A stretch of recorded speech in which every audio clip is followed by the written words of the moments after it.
قال عليه الصلاة والسلام في السنة قبل صلاة الفجر، قال ركعتا الفجر يعني السنة خير من الدنيا وما فيها.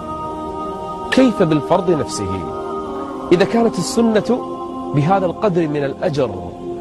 وكان النبي صلى الله عليه وآله وسلم إذا سافر سفرا ترك النوافل، ترك الرواتب إلا سنة الفجر ما كان يتركها.